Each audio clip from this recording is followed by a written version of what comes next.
अब हम पढ़ने वाले हैं एंजियोमायोलाइपोमास के बारे में। तो एंजियोमायोलाइपोमास बेसिकली बेनाइन रीनल नियोप्लाज्म होते हैं और इनके नाम से पता चल रहा है कि इसमें जो रहता है ये 3 वर्ड्स का बना रहता है। एंजियो एंजियो मीन्स होता है ब्लड वेसल्स, मायो मीन्स होता है मसल्स और लाइपोमा मीन्स होता है फैट। तो इसमें 3 चीज़ होती हैं एंजियोमायोलाइपोमा जो रहता है, और ये जो यूजुअली होता है स्पोरेडिकली होता है और कई बार जो रहता है ट्यूबरस स्क्लेरोसिस के साथ होता है। तो ट्यूबरस स्क्लेरोसिस कॉम्प्लेक्स के साथ भी होता है। जो मेन होता है ये बेनाइन होता है, फिर भी इसमें जो मेन प्रॉब्लम होती है वो होता है रिट्रोपेरिटोनियल हेमरेज, और इसको जो बोलते हैं वंडर लिक सिंड्रोम भी बोलते हैं। अगर मैसिव रिट्रोपेरिटोनियल हेमरेज होने लगता है जाइंट अगर है तो ऐसे में वंडरलिक सिंड्रोम होता है। तो अगर हम बात करें तो रिस्क फैक्टर क्या क्या होता है ब्लीडिंग का। अगर एंजियोमायोलाइपोमा का साइज 6 सेंटीमीटर से बड़ा है तो ऐसे में रिस्क के चांसेस ज़्यादा रहते हैं। दूसरा, अगर लीजन के अंदर एनोरिज्म है 5 मिलीमीटर से बड़ा, तो अगर जैसे ये लीजन है एंजियोमायोलाइपोमा है और इसमें जो है इसके अंदर जो वेसल्स हैं उसमें एनोरिज्म बना हुआ है, और ये एनोरिज्म जो है यूजुअली कितने से बड़ा है 5 मिलीमीटर से ज़्यादा बड़ा है, तो ऐसे में ब्लीडिंग हो सकता है। फिर जो तीसरा जो इम्पोर्टेंट फैक्टर होता है ब्लीडिंग के लिए वो होता है ग्रोथ। अगर 1 साल में ये 0.25 सेंटीमीटर से ज़्यादा बड़ा हो रहा है तो इससे ये पता चलता है कि तेजी से बड़ा हो रहा है, इसमें ब्लड वेसल ज़्यादा है तो ये ब्लीड करेगा। तो ग्रोथ रेट अगर 0.25 सेंटीमीटर पर ईयर से ज़्यादा है तो ब्लीडिंग करेगा। फिर चौथा जो बहुत इंपॉर्टेंट होता है वो होता है प्रेगनेंसी।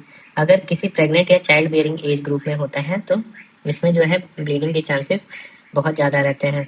फिर अगर ये जो है ट्यूबरस स्क्लेरोसिस एसोसिएटेड एएमएल रहता है तो ऐसे में भी ब्लीडिंग होता है। और इसमें एक स्पेशल सब टाइप होता है जिसको बोलते हैं एपिथेलॉइड सब टाइप। तो जो एपिथेलॉइड सब टाइप होता है वो काफ़ी एग्रेसिव होता है और कई बार आरसीसी की तरह बिहेव करता है। तो ये सब जो रहते हैं मेनली, अगर हम बात करें तो ये 6 चीज़ें जो रहता है रिस्क फैक्टर होते हैं ब्लीडिंग के लिए। उसमें सबसे पहला साइज मोर देन 6 सेंटीमीटर। फिर एनोरिज्म, एनोरिज्म जो रहता है अगर 5 मिलीमीटर से बड़ा एनोरिज्म है तो जो रहता है ऐसे में ब्लीडिंग हो सकती है। फिर उसके बाद एनोरिज्म के बाद जो तीसरा रहता है ग्रोथ रेट। अगर growth rate more than 0.25 centimetre per year है तो ब्लीडिंग हो सकती है। अगर किसी प्रेग्नेंट औरत में अगर एंजियोमायोलाइपोमा हुआ है या चाइल्ड बेयरिंग एज में तो भी ब्लीडिंग का रिस्क रहता है। फिर अगर ये ट्यूबरस स्क्लेरोसिस से एसोसिएटेड रहता है, ट्यूबरस स्क्लेरोसिस कॉम्प्लेक्स, तो ब्लीडिंग की रिस्क रहती है। और इसमें एक जो अलग सा वेरिएंट रहता है वो एपिथेलॉइड सब टाइप होता है, वो जो रहता है एग्रेसिव होता है। तो अब बात करते हैं ट्रीटमेंट कैसे करना है। तो ट्रीटमेंट जो इसका रहता है बेसिकली साइज पे डिपेंड करता है। अगर साइज जो है 4 सेंटीमीटर से कम है और ट्यूबरस स्क्लेरोसिस से एसोसिएटेड नहीं है और पेशेंट को कोई सिम्टम नहीं है तो ऐसे में हम एक्टिव सर्वेलेंस कर सकते हैं। तो एक्टिव सर्वेलेंस बेसिकली जो है छोटा एएमएल है, एसिम्टोमेटिक है और स्पोरेडिक है, तो ऐसे में हम कर सकते हैं। इसमें जो रहता है एक्टिव सर्वेलेंस के लिए यूजुअली हर 6 महीने पे हम लोग जो रहता है फॉलो अप इमेजिंग कराएंगे पहले साल में, फिर उसके बाद एनुअली कराते हैं। और अगर कोई पेशेंट जो है ट्यूबरस स्क्लेरोसिस से एसोसिएटेड है तो हम लोग एमआरआई कर सकते हैं क्योंकि उसमें जो रहता है रेडिएशन नहीं होता है। तो ट्यूबरस स्क्लेरोसिस से एसोसिएटेड पेशेंट में एमआरआई करते रहना चाहिए क्योंकि हमें लंबा फॉलोअप रखना है। फिर अब बात करते हैं सेलेक्टिव आर्टेरियल एम्बोलाइजेशन किस में करते हैं। तो अगर बात करें सेलेक्टिव, अगर एएमएल का साइज जो है 6 सेंटीमीटर से बड़ा है तो उसमें क्या होगा ब्लीडिंग का रिस्क रहेगा, या उसमें एनोरिज्म 5 मिलीमीटर से बड़ा है तो ऐसे में ब्लीडिंग के चांस रहते हैं। तो हम सेलेक्टिव आर्टेरियल एम्बोलाइजेशन करते हैं। प्लस अगर कोई सिम्टोमेटिक एएमएल है जिसमें सिम्टम्स आ रहे हैं तो ऐसे में भी हमें एम्बोलाइजेशन करना होता है। फिर उसके बाद अगर एक्यूट रिट्रोपेरिटोनियल ब्लीडिंग है तो ऐसे में भी हमें एम्बोलाइजेशन करना होता है। एम्बोलाइजेशन ऑलमोस्ट 90 से 100% टाइम सक्सेस होता है, बट इसमें प्रॉब्लम होती है कि कई बार जो पेशेंट रहता है उसको फीवर हो सकता है, पेन हो सकता है और बाद में चल के कभी कभी एब्सेस बन सकता है या इन्फेक्शन भी हो सकता है। तो अगर हम बात करें जो ये फीवर और पेन होता है इसको पोस्ट एम्बोलाइजेशन सिंड्रोम बोलते हैं। तो इस तरीके से होता है। फिर अगर हम बात करें सर्जरी किस में करते हैं तो पहले हम कंजर्वेटिव करेंगे, फिर एम्बोलाइजेशन किया, अब सर्जरी। अगर सर्जरी करेंगे तो जिसमें एम्बोलाइजेशन फेल हो गया है तो उसमें हम सर्जरी करते हैं। दूसरा, हम लोग जो है जिसमें कैंसर हम सस्पेक्ट कर रहे हैं तो हमें सर्जरी करना होता है, या जो सिम्टोमेटिक ट्यूमर है, बड़ा सा लार्ज सिम्टोमेटिक ट्यूमर, तो ऐसे में भी सर्जरी करते हैं। तो यूजुअली हम नेफ्रॉन स्पेयरिंग सर्जरी करते हैं, क्योंकि ये जो डिजीज होता है, अगर हम बात करें ट्यूबरस स्क्लेरोसिस कॉम्प्लेक्स में, तो यूजुअली बाईलेटरल होता है और मल्टीफोकल होता है। तो ऐसे में जो पेशेंट रहता है उसको हमें नेफ्रॉन स्पेयरिंग सर्जरी करना रहता है उसकी किडनी बचाने के लिए। रेडिकल नेफ्रेक्टमी तभी करते हैं जब कोई ऑप्शन ना रहे, तो रेडिकल नेफ्रेक्टमी जो रहता है वो लास्ट रिसॉर्ट रहता है। फिर जो अगला ऑप्शन है वो है thermal ablation. Thermal ablation basically अगर हम बात करें तो जिसमें हम सर्जरी नहीं कर सकते हैं, हाँ, ऐसे में हम लोग रेडियो फ्रीक्वेंसी एब्लेशन ट्राई कर सकते हैं या क्रायो एब्लेशन, बट इसका एविडेंस बहुत ही लिमिटेड है।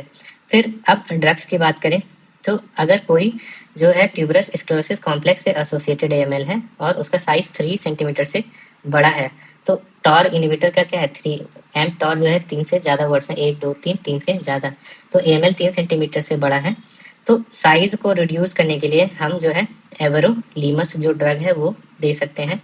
और ये जो एवरोलीमस ड्रग है इसके बारे में कहाँ से पता चला, वो है एग्जिट 2 ट्रायल। तो एग्जिट 2 ट्रायल में ये देखा गया कि अगर हम एवरोलीमस ड्रग देते हैं तो मोर देन 50% टाइम जो है वॉल्यूम जो है कम हो जाता है इन 92% ऑफ द केसेस में। बट जो मेनली इसमें है, जो साइज होना चाहिए 3 सेंटीमीटर से बड़ा होना चाहिए। जो एवरोलीमस होता है उसके कुछ साइड इफेक्ट होते हैं, इसमें पेशेंट को एक्ने डेवलप होने लगता है, उससे तो काम चल जाता है। फिर उसका लिपिड प्रोफाइल डिरेंज हो जाता है, लिपिड हाइपरलिपिडीमिया हो जाता है, ये 2 प्रॉब्लम होती है। फिर जो रहता है स्टोमाटाइटिस होने लगता है, अगर हम बात करें तो छाले पड़ने लगेंगे होठ पे पे, तो स्टोमाटाइटिस होने लगता है। और किडनी से प्रोटीन निकलने लगता है, प्रोटीन यूरिया। तो एवरोलीमस जो रहता है प्रोटीन यूरिया का एक कॉज भी हो सकता है। बट इन सब के बावजूद जो है EAU जो रहता है एमटॉर इनहिबिटर्स को रिकमेंड करती है फॉर जो अगर हम बात करें तो एसिम्टोमेटिक और ग्रोइंग टस्क एसोसिएटेड एएमएल में। तो टस्क एसोसिएटेड जो एएमएल होता है उसमें ये फर्स्ट लाइन होता है, ऐसे केसेस में हम यूज कर सकते हैं। फिर अगर हम बात करें कुछ स्पेशल सिचुएशन की, तो अगर कोई प्रेग्नेंट है, कोई प्रेगनेंसी है, तो ऐसे में जो रहता है हमें जो रहता है अगर लार्ज एएमएल है तो ऐसे में हमें सर्विलांस नहीं करना चाहिए, क्योंकि ब्लीडिंग का रिस्क प्रेगनेंसी में ज़्यादा होता है। इसलिए हमें जो रहता है आइदर सर्जरी करना चाहिए या प्रोफाइलेक्टिक जो रहता है आर्टेरियल एम्बोलाइजेशन करना चाहिए। फिर अगर एपिथेलॉइड एएमएल की बात करें, एपिथेलॉइड एएमएल जो रहता है बेसिकली उसको हमें मैलिग्नेंसी की तरह ट्रीट करना चाहिए, इसलिए हमें विथ सर्जरी प्रोसीड करना चाहिए और कई बार सिस्टमिक थेरेपी भी देना पड़ जाता है। तो अगर हम बात करें वंडरलिक सिंड्रोम की, तो वंडरलिक सिंड्रोम जो रहता है इसमें बेसिकली स्पॉन्टेनियस ब्लीडिंग होने लगती है, तो ऐसे में हमें इमरजेंसी सेलेक्टिव आर्टेरियल एम्बोलाइजेशन करना पड़ता है और कई बार जान बचाने के लिए नेफ्रेक्टमी भी करना पड़ सकता है। तो ओवरऑल अगर हम बात करें कि अगर कोई asymptomatic less than 4 centimetre AML है, तो ऐसे में जो बेस्ट ट्रीटमेंट होता है वो होता है सर्वेलेंस। फिर अगर हम बात करें कि अगर कोई जिसका साइज 6 सेंटीमीटर से बड़ा है, या एनोरिज्म है जिसमें 5 मिलीमीटर से बड़ा है, या ग्रोथ 0.25 सेंटीमीटर पर ईयर से ज़्यादा हो रहा है, तो ऐसे में हमें सेलेक्टिव आर्टेरियल एम्बोलाइजेशन या नेफ्रॉन स्पेयरिंग सर्जरी करना चाहिए। अगर बात करें एवरोलीमस की जो प्रोटीन्यूरिया कॉज कराता है, तो ये यूजुअली TSK एसोसिएटेड जो रहता है, टस्क एसोसिएटेड जो ट्यूमर रहता है मोर देन 3 सेंटीमीटर, उसमें देते हैं। तो अगर कभी वंडरलिक सिंड्रोम हुआ या जिसको बोलते हैं स्पॉन्टेनियस रप्चर हुआ, तो ऐसे केसेस में हमें इमरजेंसी सेलेक्टिव आर्टेरियल एम्बोलाइजेशन या नेफ्रेक्टमी करना पड़ता है। जबकि अगर एपिथेलॉइड एएमएल रहता है तो उसमें हमें जो है RCC की तरह ट्रीट करना पड़ता है। तो ये ओवरऑल मैनेजमेंट है एएमएल का।